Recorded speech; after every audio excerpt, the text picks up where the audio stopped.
सभी साथियों का एक बार फिर से स्वागत है मेरे YouTube चैनल का स्टडी पे। और दोस्तों आज के इस वीडियो में हम 8 तारीख से लेके 12 सितंबर तक के जितने भी राष्ट्रीय करंट अफेयर हैं, यानी अंतर्राष्ट्रीय और राष्ट्रीय करंट अफेयर से संबंधित जितने भी क्वेश्चन बनते हैं उन पे चर्चा करने वाले हैं।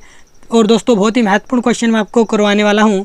और ये क्लास दिल्ली पुलिस, इसके अलावा जितने भी स्टेट में जो भी महत्वपूर्ण एग्जाम होते हैं उनमें ये पूछे जाने वाले क्वेश्चन हैं। और दोस्तों राजस्थान में जो भी RS प्री का एग्ज़ाम होने वाला है, इसके अलावा राजस्थान पुलिस का एग्ज़ाम होने वाला है, उसके लिए भी महत्वपूर्ण है। तो दोस्तों 8 से 12 सितंबर तक के जितने भी महत्वपूर्ण क्वेश्चन हम देखने वाले हैं, जैसे दोस्तों दुनिया का सबसे ऊंचा लड़ाकू हवाई क्षेत्र कहाँ पे बनाया गया है, विश्व की सबसे ऊंची नटराज प्रतिमा कहाँ पे बनी है, या फिर भारत का पहला भूमिगत बिजली ट्रांसफार्मर स्टेशन कहाँ पे स्थापित किए गए। इसके अलावा जो G20 का नया स्थायी सदस्य बनाया गया है, किसको बनाया गया है, और G20 का जो शिखर सम्मेलन कहाँ पे आयोजित हुआ, उस पर हम बात करने वाले हैं। पहला क्वेश्चन दोस्तों देखिएगा, बहुत ही महत्वपूर्ण ये क्वेश्चन रहने वाला है। BRO 218 करोड़ रुपए की अनुमानित लागत से कहाँ हवाई क्षेत्र का निर्माण करेगा। तो दोस्तों ये किया जाएगा न्योमा बेल्ट पूर्वी लद्दाख क्षेत्र में। तो याद रखिएगा जो BRO है इसके द्वारा दुनिया का सबसे ऊंचा लड़ाकू हवाई क्षेत्र है वो बनाया जा रहा है। कहाँ पे बनाया जा रहा है, तो लद्दाख के न्योमा क्षेत्र में। और दोस्तों न्योमा क्षेत्र लद्दाख के किस दिशा में पड़ता है, तो आप कहेंगे पूर्वी लद्दाख क्षेत्र में। और दोस्तों ये हमारे लिए बहुत ही महत्वपूर्ण लड़ाकू हवाई क्षेत्र रहने वाला है। और दोस्तों सबसे पहले मैं आपको बता दूं कि इसकी जो आधारशिला है वो किसके द्वारा रखी गई, तो हमारे जो रक्षा मंत्री है राजनाथ सिंह के द्वारा। तो ये भी आप याद रखिएगा। और यहाँ पे ये जो लड़ाकू हवाई क्षेत्र है ये दुनिया का सबसे ऊंचा लड़ाकू हवाई क्षेत्र होने वाला है। और बात करें ये कितने फीट ऊंचा है, 13,710 फीट ऊंचा ये बनाया जाएगा। याद रखिएगा इतनी ऊंचाई पर ये बनाया जाएगा। कहाँ पे बनाया जाएगा, तो लद्दाख के न्योमा क्षेत्र में। और दोस्तों कुछ इसके स्ट्रेटेजिक एडवांटेज हमें रहने वाले हैं। और दोस्तों ये आप देखेंगे जो आपका न्योमा एयरफील्ड है जो कि दुनिया का सबसे ऊंचा लड़ाकू हवाई क्षेत्र होने वाला है, ये दोस्तों LOC पे बनाया गया है, यानी लाइन ऑफ कंट्रोल। तो दोस्तों ये चीन को काउंटर करने के लिए बहुत ही महत्वपूर्ण हमारे लिए ये जो लड़ाकू हवाई क्षेत्र रहने वाला है। तो दोस्तों चीन को हम यहाँ से इजीली काउंटर कर पाएंगे। तो दोस्तों ये हमारे लिए बहुत ही महत्वपूर्ण है। उसके बाद में देखिएगा, और ये इंपॉर्टेंट क्वेश्चन है, बात कर लेता हूँ मैं BRO की, यानी बॉर्डर रोड ऑर्गेनाइजेशन। इसकी स्थापना की बात करें तो 7 मई 1960। और दोस्तों वर्तमान में इसके हेड हैं राजीव कुमार। तो इतनी बातें आपको याद रखनी है, यानी BRO जिसकी स्थापना हुई 7 मई 1960 और इसके वर्तमान हेड है राजीव कुमार। और इसका मुख्य उद्देश्य क्या है, तो आप कहेंगे जो सीमावर्ती जो सड़कें हैं उनका विकास करना। तो याद रखेंगे। नेक्स्ट बात कर लेते हैं, यह भी इंपॉर्टेंट क्वेश्चन रहेगा कि विश्व की सबसे ऊंची नटराज की प्रतिमा कहाँ स्थापित की गई है। तो दोस्तों ये की गई है नई दिल्ली में। और दोस्तों ये आपको नज़र आ रही है। और बात करें इस नटराज प्रतिमा की ऊंचाई कितनी है, तो आप कहेंगे 28 फीट। तो याद रखिएगा।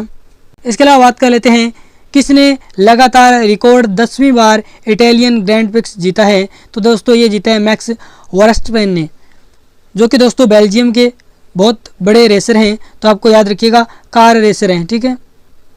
इनके द्वारा हाल ही में जो ये इटालियन ग्रैंड प्रिक्स हुई 10वीं बार लगातार रिकॉर्ड इन्होंने बनाया है जीत के। और इनका नाम है मैक्स वर्स्टपेन। कहाँ के हैं, तो बेल्जियम के। ये आपसे पूछे जा सकते हैं, इनकी फ़ोटो आपके सामने है। उसके बाद बात करते हैं उस संयुक्त सैन्य अभ्यास का नाम क्या है जिसमें भारतीय नौसेना का INS सुमेधा मिस्र में भाग ले रहे हैं। तो दोस्तों इस सैन्य अभ्यास का नाम है एक्सरसाइज ब्राइट स्टार 2023। तो याद रखिएगा एक्सरसाइज ब्राइट स्टार 2023 आयोजन कहाँ पे हो रहा है, मिस्र में। और यहाँ पे दोस्तों हमारा जो INS सुमेधा है वो भाग ले रहा है इस सैन्य अभ्यास में। तो याद रखिएगा दोस्तों यहाँ पे इंपॉर्टेंट क्वेश्चन बनेगा। ये रही photo, Indian navy INS Sumedha joins exercise bright star 2023 in Egypt, ठीक है। तो याद रखिएगा इंपॉर्टेंट क्वेश्चन ये भी रहेगा।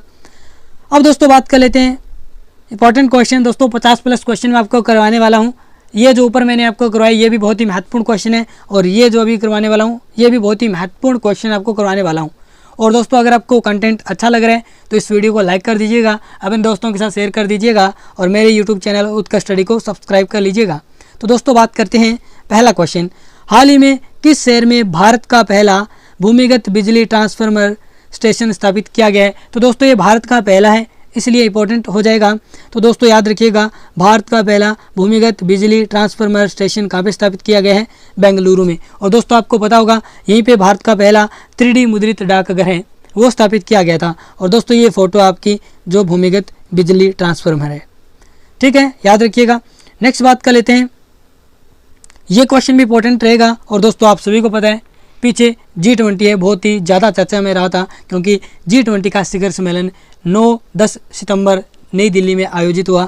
तो दोस्तों यहाँ पे विश्व भर के जितने भी इसके सदस्य देश हैं उन्होंने भाग लिया, तो इसलिए बहुत ही महत्वपूर्ण ये क्वेश्चन बनेगा। और दोस्तों इस बार हमने G20 की अध्यक्षता की, तो इंपॉर्टेंट यहाँ से क्वेश्चन बनेगा आपके एग्जाम में। तो क्वेश्चन क्या है कि हाल ही में भारत के प्रस्ताव पर किस संघ को G20 के स्थायी सदस्य के रूप में शामिल किया गया है। तो दोस्तों ये किया गया है अफ्रीकी संघ को। और याद रखिएगा अफ्रीकी संघ का जो वर्तमान में हेड है वो कौन है, तो उनका नाम है अजाली असोमनी। तो याद रखिएगा अजाली असोमनी अफ्रीकी संघ के वर्तमान में हेड हैं। और बात करें अफ्रीकी संघ का हेड क्वार्टर कहाँ पे है, तो इथोपिया की राजधानी अदिस अबाबा में, ठीक है, इथोपिया की राजधानी भी याद रखिएगा अदिस अबाबा। और यहाँ पे किसका हेड क्वार्टर है, तो आप कहेंगे अफ्रीकी संघ का। और दोस्तों ये हाल ही में G20 का 21वां मेंबर बना है। और दोस्तों आप सभी को पता होगा G20 की बात करें तो इसमें 19 देश हैं और एक संगठन यानी यूरोपियन यूनियन। अब वर्तमान में अगर स्थिति देखें तो 19 देश और 2 संगठन, एक तो यूरोपियन यूनियन, दूसरा अफ्रीकी यूनियन, तो याद रखिएगा। नेक्स्ट बात कर लेते हैं दोस्तों, तीसरा क्वेश्चन, हाल ही में चर्चा में रहा कावेरी वन्यजीव अभयारण्य किस राज्य में स्थित है। तो दोस्तों याद रखिएगा ये है कर्नाटक में। तो आपसे पूछा जा सकता है कावेरी वन्यजीव अभयारण्य किस राज्य में है, तो कर्नाटक में। और दोस्तों हाल ही में क्यों ये चर्चा में रहा, तो दोस्तों यहाँ पे पहली बार ल्यूसिस्टिक सांबर देखा गया है, इसलिए ये चर्चा में रहा। और दोस्तों यहाँ पे देखिए सेंगमा रेंज, तो आपको ये भी पूछा जा सकता है कि सेंगमा रेंज किस वन्यजीव अभयारण्य में आती है, तो कावेरी में। और कावेरी वन्यजीव अभयारण्य है कहाँ पे, तो कर्नाटक राज्य में, याद रखिएगा। उसके बाद में दोस्तों हाल ही में जो US ओपन हुआ, उसके US ओपन टेनिस में पुरुष डबल्स का खिताब किसने जीता, तो आप कहेंगे ब्रिटेन के राजीव राम और अमेरिका के जो सैलिसबरी ने। तो जो सैलिसबरी और ब्रिटेन के राजीव राम ने संयुक्त रूप से जो पुरुष डबल्स का खिताब होता है वो जीता। और बात करें दोस्तों किसको हराया, तो यानी ब्रिटेन के राजीव राम और अमेरिका के जो सैलिसबरी दोनों की जोड़ी ने किस जोड़ी को हराया, तो दोस्तों रोहन बोपन्ना और ऑस्ट्रेलिया खिलाड़ी मैथ्यू एबडेन की जोड़ी को हराया। यानी रोहन बोपन्ना हमारे भारत के हैं, जबकि बात करें ऑस्ट्रेलिया के हैं मैथ्यू एबडेन। इन दोनों को हरा के किसने पुरुष डबल्स का खिताब जीता US ओपन में, तो दोस्तों ब्रिटेन के राजीव राम और अमेरिका के जॉस सैलिसबरी ने। अब हम बात कर लेते हैं जो US ओपन हुआ इसका कौन सा संस्करण हुआ, तो आप कहेंगे 143वां संस्करण हुआ। और दोस्तों यहाँ पे बात करें जो पुरुष एकल है इसका खिताब किसने जीता, तो दोस्तों नोवाक जोकोविच ने, जो कि किस देश के हैं, सर्बिया के। जबकि दोस्तों बात करें ये इंपॉर्टेंट रहने वाला है, इस US ओपन टेनिस टूर्नामेंट में जो महिला एकल का खिताब किसने जीता, तो आप कहेंगे कोको गॉफ ने ये खिताब जीता। और दोस्तों कोको गॉफ कहाँ की है, तो संयुक्त राज्य अमेरिका की। तो ये दोस्तों क्वेश्चन इंपॉर्टेंट बनेगा। और नेक्स्ट बात कर लेते हैं, ये जो आपको फोटो नज़र आ रही है ये नोवाक जोकोविच हैं, इनके द्वारा अपना 24वां ग्रैंड स्लैम जीता गया है। और इन्होंने US ओपन को चौथी बार जीता है। जो US ओपन टेनिस टूर्नामेंट है इसको इन्होंने चौथी बार जीता है, जबकि इनका टोटलवां कौन सा ये ग्रैंड स्लैम है, तो 24वां, याद रखिएगा। नेक्स्ट बात कर लेते हैं इनकी, ये देखिए कोको गॉफ की फ़ोटो है जो कि USA की है, इनकी फ़ोटो भी आप देख लेना। इन्होंने हाल ही में US ओपन जो महिला एकल का खिताब है वो अपने नाम किया है। नेक्स्ट बात कर लेते हैं, हाल ही में भारत ने आधिकारिक तौर पर G20 की अध्यक्षता किस देश को सौंपी है, तो दोस्तों याद रखिएगा ब्राज़ील देश को। और दोस्तों आप सभी को पता होगा भारत ने हाल ही में जो G20 की अध्यक्षता की वो कौन से नंबर की, तो 18वें नंबर की। और उसके बाद में जो 19वें नंबर की अध्यक्षता है वो हाल ही में भारत ने किसको सौंपी है तो ब्राज़ील को। और ब्राज़ील के राष्ट्रपति कौन है तो लूला डी सिल्वा। तो याद रखिएगा ये फ़ोटो आपके सामने है।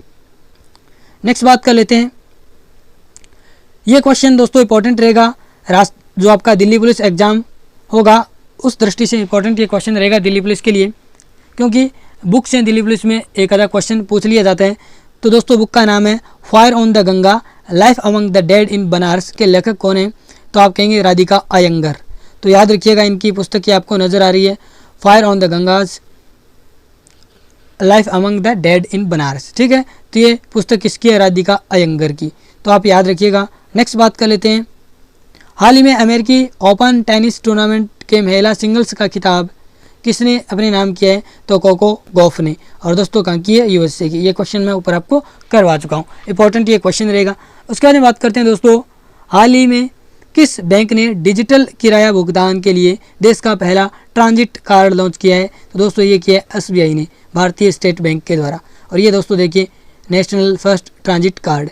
ठीक है, ये डिजिटल जो किराया है, यानी जो आपका किराया है वो डिजिटल रूप में भुगतान आप करें, इसलिए ये देश का पहला ट्रांजिट कार्ड बनाया गया है। किस बैंक के द्वारा तो भारतीय स्टेट बैंक के द्वारा। ये आपको कार्ड नज़र आ रहा है। नेक्स्ट क्वेश्चन देख लेते हैं, हाल ही में सितंबर 2023 में किस देश ने मून स्नाइपर नामक अन्वेषण मिशन लॉन्च किया है, चंद्रमा पे भेजा है दोस्तों तो ये जापान ने। अगर दोस्तों ये मिशन मून स्नाइपर जापान का सक्सेस होता है तो जापान चंद्रमा पे पहुंचने वाला 5वां देश बन जाएगा विश्व का। और दोस्तों याद रखिएगा तनेगाशिमा स्पेस सेंटर है जो कि जापान में है, वहाँ से ये मून स्नाइपर मिशन है वो जापान के द्वारा लॉन्च किया गया है। तो ये दोस्तों याद रखिएगा तनेगाशिमा स्पेस सेंटर कहाँ पे है तो जापान में है। और दोस्तों यहाँ पे बात करें किस रॉकेट के द्वारा तो ये H-2A रॉकेट के द्वारा, एक स्वदेशी रॉकेट है यानी जापान की खुद की रॉकेट है H-2A, जिसके द्वारा मून स्नाइपर मिशन है ये भेजा गया है। और दोस्तों यहाँ पे ये आपको नज़र आ रहा है रॉकेट H-2A और ये आपका इसका लैंडर है। जिस प्रकार हमारा लैंडर विक्रम था, जो हमारा चंद्रयान 3 मिशन था उसमें लैंडर विक्रम था, लेकिन दोस्तों यहाँ पे इसका नाम है smart lander for investigation moon, जिसका नाम हम बोल सकते हैं शॉर्ट में स्लिम। ठीक है, स्लिम। तो याद रखिएगा स्लिम की full form smart lander for investigating moon. Next बात कर लेते हैं दोस्तों, इंपॉर्टेंट क्वेश्चन ये भी रहेगा कि एशिया प्रशांत के राष्ट्रीय मानवाधिकार संस्थाओं का द्विवार्षिक सम्मेलन का आयोजन 20 सितंबर 2023 को किस शहर में किया जाएगा तो दोस्तों ये किया जाएगा नई दिल्ली में। ठीक है, नेक्स्ट बात कर लेते हैं दोस्तों, G20 से संबंधित क्वेश्चन है, ये भी क्वेश्चन इंपॉर्टेंट रहेगा। यानी जो 2 दिन 9 से 10 सितंबर के मध्य जो G20 का शिखर सम्मेलन हुआ भारत में नई दिल्ली में, तो वहाँ पे बहुत ही महत्वपूर्ण कुछ गठबंधन किए गए और बहुत से महत्वपूर्ण मुद्दों पर चर्चा की गई। तो उनमें से एक मुद्दा है कि हाल ही में वैश्विक जैव ईंधन गठबंधन की शुरुआत किस देश की पहल पर की गई है तो दोस्तों आप सभी को पता है G20 की अध्यक्षता कौन कर रहा है इस साल तो हमारा भारत। तो इसलिए भारत की पहल पर वैश्विक जैव ईंधन गठबंधन की शुरुआत की गई है। और दोस्तों इसमें याद रखिएगा कौन कौन से देश हैं वो शामिल थे तो Singapore, Bangladesh, Italy, America, Brazil, Argentina, Mauritius और संयुक्त अरब अमीरात। इन देशों के नेताओं ने मिलकर ग्लोबल बायोफ्यूल अलायंस किया है। और दोस्तों यहाँ पे आपको नज़र आ रहा है भारत ने इस जो ये आपका अलायंस है इसकी पहल की है। और दोस्तों यहाँ पे आपको मेंबर नज़र आ रहे हैं Argentina, Bangladesh, Brazil, India, Italy, Mauritius, south Africa, UAE and USA। और दोस्तों ऑब्जर्वर मेंबर की बात करें तो कनाडा और सिंगापुर। ठीक है, तो आपसे पूछा जाए कि ग्लोबल बायोफ्यूल अलायंस में शामिल हैं तो दोस्तों आप इन दोनों को कनाडा और सिंगापुर को शामिल नहीं करेंगे, बाकी हैं वो इनिशिएटिव मेंबर हैं, लेकिन जो कनाडा और सिंगापुर है वो ऑब्जर्वर मेंबर है। तो आपसे ऐसा भी पूछा जा सकता है क्योंकि ये बड़े एग्जामों में पूछा जा सकता है, जितने भी स्टेट PCS एग्जाम होते हैं या फिर IAS का एग्जाम होता है वहाँ पे आपसे पूछा जा सकता है कि ग्लोबल बायोफ्यूल अलायंस में कौन सा ऑब्जर्वर मेंबर है। तो यहाँ पे आपको एक कनाडा दे दिया जाएगा, इसके अलावा 3 ऑप्शन मॉरिशस, साउथ अफ्रीका और UAE। तो आपका राइट आंसर होगा कनाडा। ठीक है, तो इस प्रकार क्वेश्चन पूछे जा सकते हैं। उसके बाद में बात करते हैं दोस्तों 12वां क्वेश्चन, 48वां टोरंटो अंतर्राष्ट्रीय फिल्म महोत्सव का आयोजन कहाँ पे हुआ तो दोस्तों आप सभी को पता है टोरंटो शहर है कनाडा का, तो ये कहाँ पे आयोजन हुआ तो कनाडा में। और संस्करण याद रखिएगा 48वां टोरंटो अंतर्राष्ट्रीय फिल्म महोत्सव हुआ, ये आपके सामने फोटो है। नेक्स्ट बात कर लेते हैं, किस रेलवे स्टेशन को हाल ही में सितंबर 2023 में IGBC, Indian green building council और भारतीय उद्योग परिसंघ CII द्वारा प्लेटिनम की उच्चतम रेटिंग के साथ ग्रीन रेलवे स्टेशन के रूप में प्रमाणित किया गया है। तो दोस्तों ये किया गया है आपका जो आंध्र प्रदेश का विजयवाड़ा रेलवे स्टेशन है, ये आपके सामने फ़ोटो है विजयवाड़ा रेलवे स्टेशन की, और इसे हाल ही में प्लेटिनम की उच्चतम रेटिंग के साथ ग्रीन रेलवे स्टेशन के रूप में प्रमाणित किया गया है। याद रखिएगा किसके द्वारा, तो IGBC और CII द्वारा। नेक्स्ट क्वेश्चन दोस्तों देखिएगा, G20 से संबंधित क्वेश्चन है, इंपॉर्टेंट क्वेश्चन रहेगा कि भारत मध्य पूर्व यूरोप आर्थिक गलियारा अपने कनेक्टिविटी लक्ष्यों को कैसे प्राप्त करने की योजना बना रहा है। तो दोस्तों ये जो हाल ही में G20 शिखर सम्मेलन हुआ, यहाँ पे ये भारत मध्य पूर्व यूरोप आर्थिक गलियारा बनाने हेतु चर्चा की गई। और दोस्तों ये जो आपका भारत मध्य पूर्व यूरोप आर्थिक गलियारा है, इकोनॉमिक कॉरिडोर हैं, ये किसके माध्यम से, तो दोस्तों बंदरगाहों के माध्यम से जुड़ा हुआ एक रेलवे नेटवर्क स्थापित किया जाएगा। और ये दोस्तों आपको नज़र आ रहा है India middle east Europe economic corridor, जिसमें आपको नज़र आ रहा है दोस्तों भारत के मुंबई से ये स्टार्ट होगा। और बात करें यहाँ पे जहाँ पे जलीय क्षेत्र है वहाँ पे तो जो आपके जहाज़ हैं उनके माध्यम से, उसके बाद में जहाँ पे स्थलीय भाग है वहाँ पे ट्रेन के माध्यम से, और बाद में फिर से देखिएगा यहाँ पे आपका कौन सा सागर है, तो आप कहेंगे भूमध्य सागर, तो वहाँ पे भूमध्य सागर में इस प्रकार आप देखेंगे ये यूरोप को जुड़ेगा। तो दोस्तों यहाँ पे याद रखिएगा इसको नाम दिया गया नॉर्दर्न कॉरिडोर, इसको नाम दिया गया ईस्ट कॉरिडोर, ठीक है। तो ये अरबियन गल्फ के माध्यम से जोड़ेगा, और अरब प्रायद्वीप के अंतर्गत दोस्तों आपको नज़र आ रहा है यहाँ पे जो रेलवे ट्रैक है वो बनाया जाएगा। तो दोस्तों ये याद रखिएगा। नेक्स्ट बात कर लेते हैं 15वां क्वेश्चन, किस खिलाड़ी ने अपना चौथा अमेरिकी ओपन और रिकॉर्ड 24वां ग्रैंड स्लैम एकल खिताब जीता है। तो दोस्तों ऊपर मैंने आपको बताया था नोवाक जोकोविच, जो कि किस देश के हैं, तो आप कहेंगे सर्बिया के। नेक्स्ट बात कर लेते हैं कि चंडीगढ़ में इंडियन ग्रांड प्रिक्स 5वां संस्करण 2023 एथलेटिक्स में किस खिलाड़ी ने भाला फेंक में स्वर्ण पदक जीता। तो दोस्तों ये जीता किशोर जैना ने, ठीक है। ये इनकी फ़ोटो है, जेवलिन थ्रो है, यानी भाला फेंक जेवलिन थ्रो में उन्होंने ये गोल्ड मेडल जीते हैं। और ये दोस्तों चंडीगढ़ में आपसे ये भी पूछा जा सकता है कि इटालियन ग्रांड प्रिक्स का जो 5वां संस्करण है वो इटालियन का इंडियन ग्रांड प्रिक्स का 5वां संस्करण कहाँ पे आयोजित हुआ, तो चंडीगढ़ में। और इसमें जो भाला फेंक में स्वर्ण पदक किसने जीता, तो किशोर जैना के द्वारा। नेक्स्ट बात कर लेते हैं, हाल ही में launch G20 India mobile app को कितनी भाषाओं में एक्सेस कर सकते हैं। तो दोस्तों ये 24 भाषा में, यानी जो भी G20 के मेंबर हैं उनकी भाषा आपस में संवाद हेतु दोस्तों ये जो आपका विदेश मंत्रालय है उसके द्वारा ये G20 इंडिया मोबाइल ऐप है वो विकसित किया गया। और ये दोस्तों 24 भाषाओं में एक्सेस इसे हम कर सकते हैं।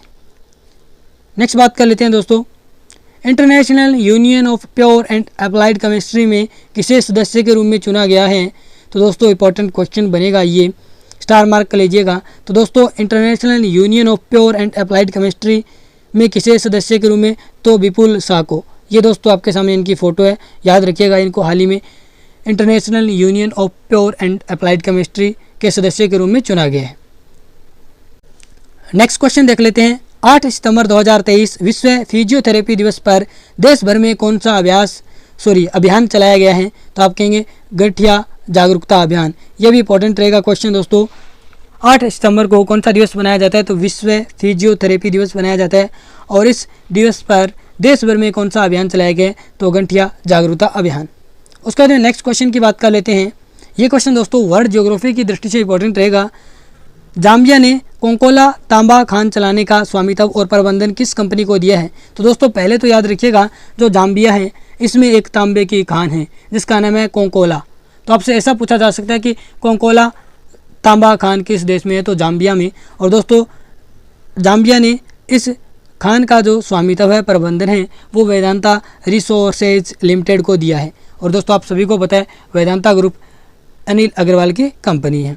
नेक्स्ट बात कर लेते हैं, किस देश की सेना ने मिनुटमैन 3 अंतर्महाद्वीपीय बैलिस्टिक मिसाइल का परीक्षण हाल ही में किया है। तो दोस्तों ये किया अमेरिका ने बैंडनबर्ग स्पेस फोर्स बेस से, जो कि कैलिफोर्निया में है।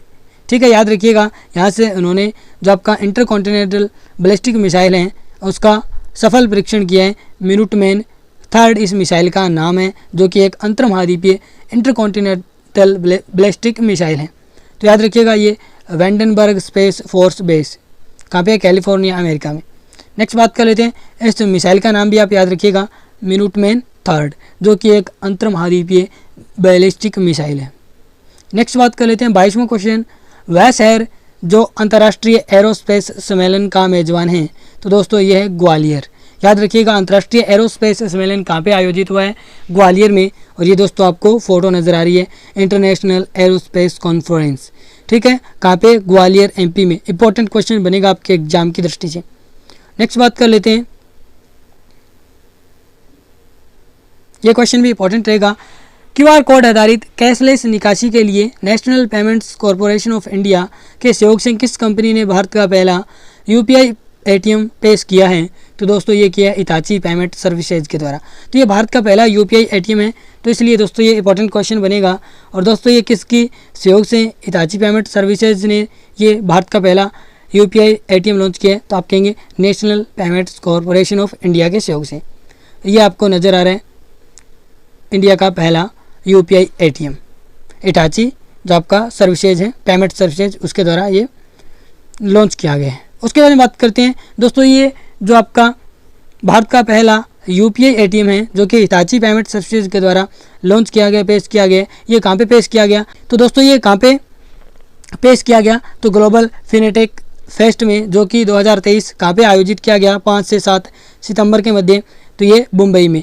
यहाँ पे दोस्तों ये आपका जो भारत का पहला यूपीआई एटीएम है ये पेश किया गया। और दोस्तों यहीं पे जो आपका ग्लोबल जो ये फेस्ट हुआ था, फिनटेक फेस्ट, इसमें ग्लोबल फिनटेक अवार्ड्स 2023 में leading fintech personality of the year award से किसे सम्मानित किया गया, तो आप कहेंगे अदीब अहमद को। और दोस्तों ये इनकी फ़ोटो आपको नज़र आ रही है। नेक्स्ट बात कर लेते हैं, याद रखिएगा ग्लोबल फिनटेक फेस्ट कहाँ पे हुआ, तो मुंबई में हुआ। और यहाँ पे दोस्तों भारत का पहला यूपीआई एटीएम लॉन्च किया गया। इसके अलावा जो leading personality of the fintech award दिया गया अदीब अहमद को। और नेक्स्ट क्वेश्चन बात कर लेते हैं, 78वीं संयुक्त राष्ट्र महासभा के अध्यक्ष कौन है, यानी जो यूएनओ की जनरल असेंबली है उसकी जो 78वीं ये महासभा थी, इसके अध्यक्ष कौन है, तो आप याद रखेंगे डेनिस फ्रांसीसी। और ये कहाँ के हैं, तो याद रखेंगे त्रिनिदाद एंड टोबैगो देश के हैं। और दोस्तों याद रखिएगा ये त्रिनिदाद एंड टोबैगो देश से डेनिस फ्रांसीसी संयुक्त राष्ट्र महासभा में, वहाँ पे इस देश के स्थायी सदस्य भी हैं। जिस प्रकार भारत की स्थायी सदस्य यूएनओ जनरल असेंबली में कौन है, तो आप कहेंगे रुचिरा कम्बोज। इसी प्रकार दोस्तों जो त्रिनिदाद एंड टोबैगो जो देश है उसका स्थायी प्रतिनिधि यूएनओ जनरल असेंबली में कौन है, तो डेनिस फ्रांसीसी। और दोस्तों ये 78वीं संयुक्त राष्ट्र महासभा के अध्यक्ष भी हैं, तो याद रखिएगा इंपॉर्टेंट नाम। नेक्स्ट बात कर लेते हैं, विश्व में डेंगू से मृत्यु दर सबसे अधिक किस देश में रही है, तो ये भी इंपॉर्टेंट क्वेश्चन बनेगा, बांग्लादेश में। नेक्स्ट क्वेश्चन आपके सामने आ जाता है, किस राज्य ने ट्रांसजेंडर समुदाय के लिए पेंशन और ओबीसी दर्जे को मंजूरी दी है, तो दोस्तों ये दी है झारखंड राज्य के द्वारा। हाल ही में जो ट्रांसजेंडर हैं उनको पेंशन और ओबीसी का दर्जा उन्हें दिया जाएगा, ये दिया है आरक्षण किसने, झारखंड के द्वारा, तो याद रखिएगा। नेक्स्ट बात कर लेते हैं, 9 सितंबर 2023 को गोवा में 37वें राष्ट्रीय खेलों के लिए मशाल किसने लॉन्च की, तो आप कहेंगे जो गोवा के राज्यपाल हैं पीएस श्रीधरन पिल्लई के द्वारा ये आपकी जो 37वें राष्ट्रीय खेल हैं, नेशनल गेम्स हैं, उनकी मशाल है वो लॉन्च की गई, ये आपको नज़र आ रही है। उसके बाद बात करते हैं दोस्तों, याद रखिएगा 37वें जो नेशनल गेम्स हैं इनका आयोजन गोवा में हो रहा है। और दोस्तों अब की बार इसका जो शुभांकर है, मॉस्कोट है, वो क्या है, तो दोस्तों इसका नाम है मोगा। अब ये मोगा क्या है, तो दोस्तों ये है इंडियन बिसोन। इंडियन बिसोन जिसे हम बोलते हैं गोर। और दोस्तों ये गोर है वो दक्षिणी एशिया और दक्षिणी पूर्वी एशिया में बहुत ज़्यादा पाया जाता है, और हमारे यहाँ पे दक्षिणी भारत में भी ये पाया जाता है। इसका नाम है इंडियन बिसोन, जिसे हम गोर बोलते हैं, ठीक है। ये अब की बार इस 37वें नेशनल गेम्स जो कि गोवा में आयोजित होंगे इसका क्या है, शुभंकर है। और ये दोस्तों इसका नाम क्या रखा गया है, मोगा। और दोस्तों मोगा क्या है, कोंकणी भाषा का शब्द है, याद रखेंगे मोगा कोंकणी भाषा का शब्द है, और इसका जो मीनिंग होता है वो होता है लव। तो याद रखिएगा मोगा क्या है, तो आप कहेंगे कोंकणी भाषा का शब्द है, इसका मीनिंग क्या होता है, तो लव। और दोस्तों बात करें मोगा वास्तव में किस जानवर को दर्शा रहे हैं, तो आप कहेंगे इंडियन बिसोन या गोर को, ठीक है। ये फोटो आपके सामने नज़र आ रही है। नेक्स्ट बात करते हैं, किस देश ने यूक्रेन को गोला बारूद, तोपखाने और तटीय रक्षा प्रणालियों सहित सुरक्षा सहायता में $600 मिलियन की अतिरिक्त सहायता की घोषणा की गई है। तो दोस्तों ये अमेरिका के द्वारा घोषणा की गई है। यूक्रेन को गोला बारूद देगा, तोपखाना देगा, इसके अलावा जो भी तटीय रक्षा प्रणालियों सहित अन्य सुरक्षा है वो देगा। कौन? अमेरिका। इसके लिए कितने रुपए? तो $600 मिलियन रुपए देने की घोषणा की है। नेक्स्ट बात करते हैं, न्यायिक सहयोग पर समझौता ज्ञापन पर हस्ताक्षर करने के लिए भारत के मुख्य न्यायाधीश ने किस देश का दौरा किया है? तो दोस्तों याद रखिएगा, सिंगापुर देश का दौरा किया है। यहाँ पे सिंगापुर और भारत के मध्य जो न्यायिक सहयोग पर समझौता होने वाला है, यानी हुआ है पीछे MOU हुआ है, तो याद रखिएगा।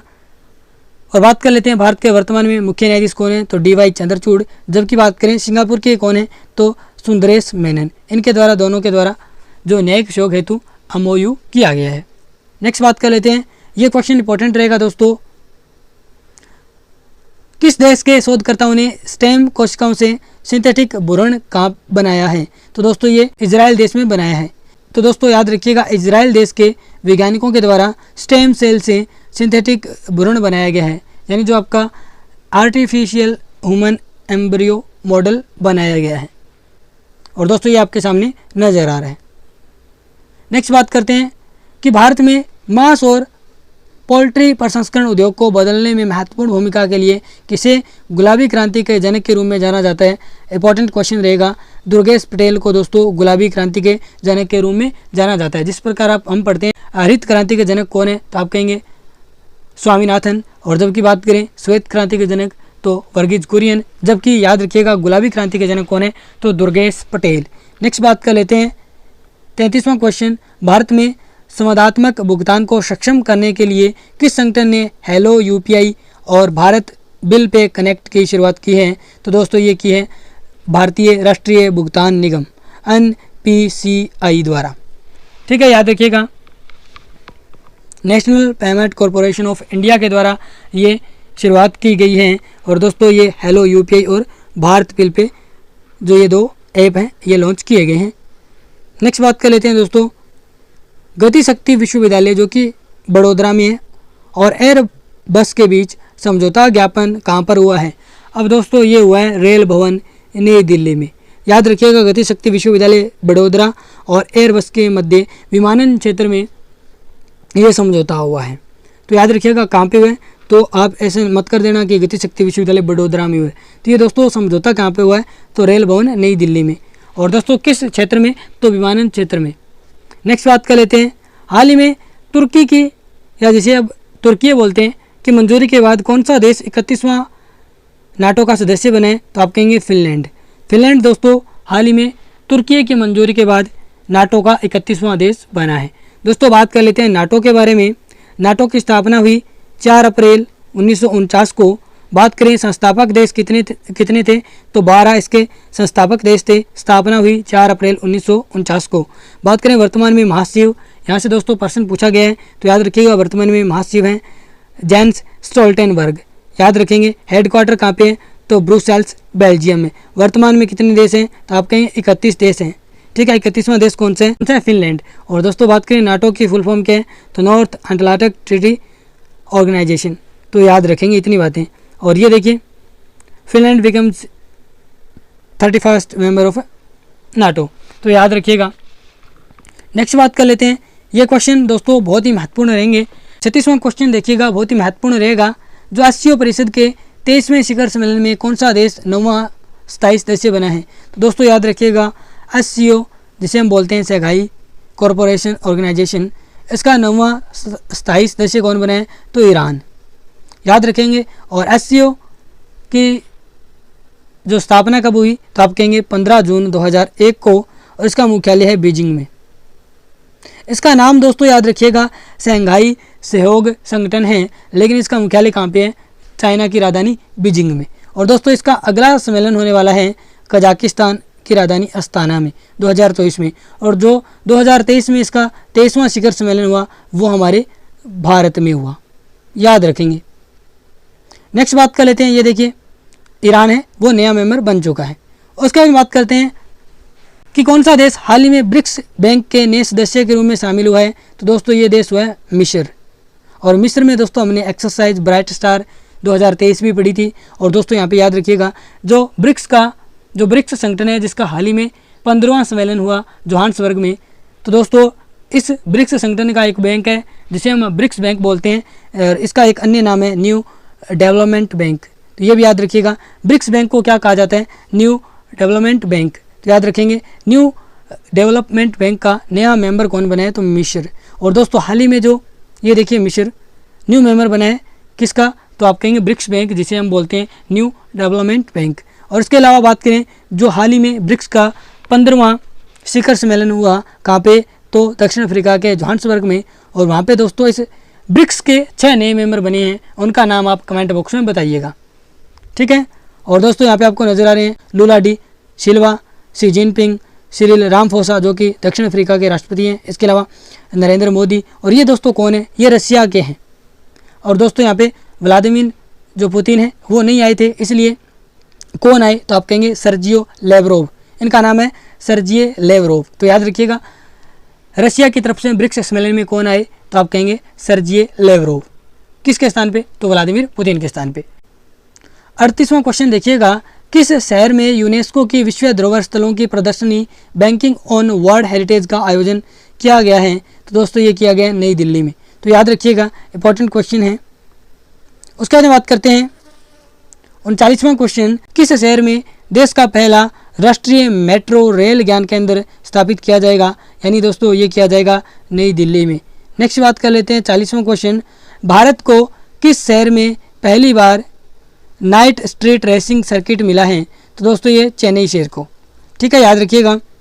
नेक्स्ट बात कर लेते हैं किस शहर में देश का पहला 3D मुद्रित डाकघर बनाया जा रहा है, तो दोस्तों याद रखिएगा बेंगलुरु। ये पुराने क्वेश्चन है लेकिन दोस्तों इंपॉर्टेंट क्वेश्चन है। और दोस्तों हाल ही में बेंगलुरु में भारत का पहला भूमिगत जो बिजली ट्रांसफार्मर है उसकी स्थापना की गई है। और यहीं पे दोस्तों देश का पहला 3D मुद्रित डाकघर। नेक्स्ट बात कर लेते हैं कौन सी बैंक QR कोड आधारित सिक्का वेंडिंग मशीन का पायलट प्रोजेक्ट लॉन्च करेगी, तो ये reserve bank of India RBI के द्वारा, ठीक है।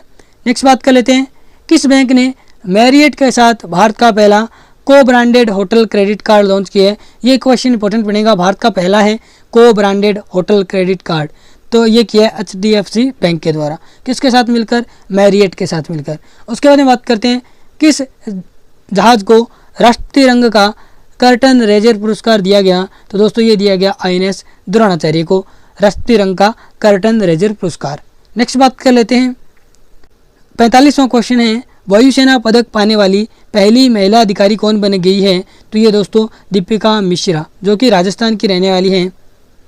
ये जो आपका पहली महिला बन गई है इंडियन एयरफोर्स की जिनको ये गैलेंट्री अवार्ड मिला है, ठीक है।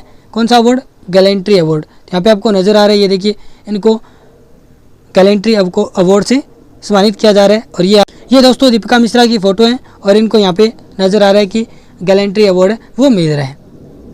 और दोस्तों याद रखिएगा ये वायुसेना पदक जिसे हम गैलेंट्री अवार्ड बोलते हैं पाने वाली पहली महिला अधिकारी हैं। नेक्स्ट बात कर लेते हैं कि भारतीय सेना ने कहाँ पर विशाल सैन्य व्यास अग्नि-अस्त्र फर्स्ट का आयोजन किया, तो दोस्तों ये किया लद्दाख में। और लद्दाख में आपको पता होगा जो हाल ही में न्योमा में दुनिया का सबसे ऊंचा जो लड़ाकू हवाई क्षेत्र है उसकी स्थापना की जा रही है। नेक्स्ट बात करते हैं किसके द्वारा लिखित मास्टर रेजिडेंशियल रियल इस्टेट नामक पुस्तक का विमोचन किया गया है, तो दोस्तों दिल्ली पुलिस में पुस्तकों से संबंधित क्वेश्चन पूछा जाता है तो ये पुस्तकें कुछ इंपॉर्टेंट रहेगी। यहाँ पे पुस्तक का नाम है मास्टर रेजिडेंशियल रियल एस्टेट नामक पुस्तक का विमोचन किया गया है। ये किसके द्वारा लिखी गई है, तो आप कहेंगे दोस्तों ये पुस्तक असविंदर सिंह के द्वारा लिखी गई है। ये आपको पुस्तक नज़र आ रही है इनकी। नेक्स्ट बात कर लेते हैं किसके द्वारा लिखित पुस्तक ए life well spend 4 decades in the Indian foreign services का विमोचन किया गया है। ये किसके द्वारा लिखित हैं, तो ये दोस्तों सतीश चंद्रा के द्वारा लिखी गई है। पुस्तक का नाम है ए life well spend 4 decades in the Indian foreign service, ठीक है, सतीश चंद्रा की ये बुक है। नेक्स्ट बात कर लेते हैं एक और पुस्तक की made in India 75 years of business and enterprise का विमोचन किया गया है। ये पुस्तक किसने लिखी है, तो दोस्तों जो G20 के शेरपा हैं अमिताभ कांत उनके द्वारा लिखी गई है, याद रखिएगा। और नेक्स्ट क्वेश्चन इंपॉर्टेंट रहेगा, टाइटानोसोरियन डायनासोर की नई प्रजाति इगाई समेखू की खोज किस देश में की गई है? तो दोस्तों ये की गई है मिस्र देश में। और दोस्तों जो आपकी ये डायनासोर की नई प्रजाति है वो कुछ इस प्रकार की दिखती है। और बात करें दोस्तों, ये जो प्रजाति है ये शाकाहारी डायनासोर की प्रजाति है, इसका नाम है इगई समेखू। और दोस्तों ये कितने करोड़ वर्ष पूर्व पाई जाती थी धरती पे? तो बात करते हैं 75 मिलियन साल यानी 7.5 करोड़ वर्ष पूर्व। और दोस्तों किस युग में? तो लेट क्रेटिशियस युग के कैंपानियन युग में पाए जाते थे ये आपके कौन से इगई समेखू, जो कि डायनासोर की प्रजाति हैं, जो कि लेट क्रेटेशियस युग के कैंपानियन युग में पाई जाती थी। और दोस्तों आज से लगभग 75 मिलियन साल पहले। और दोस्तों ये प्रजाति का नाम याद रखिएगा, टाइटानोसोरियन डायनासोर की नई प्रजाति है जिसका नाम है इगाई समेखू। ठीक है, कहाँ पे खोज हुई है? मिस्र देश में। तो दोस्तों ये थी आज की हमारी बहुत ही महत्वपूर्ण क्लास, जिसके अंतर्गत हमने 8 से 12 सितंबर तक के जितने भी महत्वपूर्ण करंट अफेयर आपके एग्जाम की दृष्टि से बन सकते हैं वो हमने देखे। बहुत ही महत्वपूर्ण क्वेश्चन आपको मैंने करवाई। आपको क्लास कैसी लगी आप कमेंट बॉक्स में बताइएगा। अगर आपको अच्छी लगी है तो इसको लाइक कर दीजिएगा और हमारे चैनल उत्कर्ष स्टडी को सब्सक्राइब कर लीजिएगा। धन्यवाद दोस्तों, मिलते हैं नेक्स्ट क्लास में।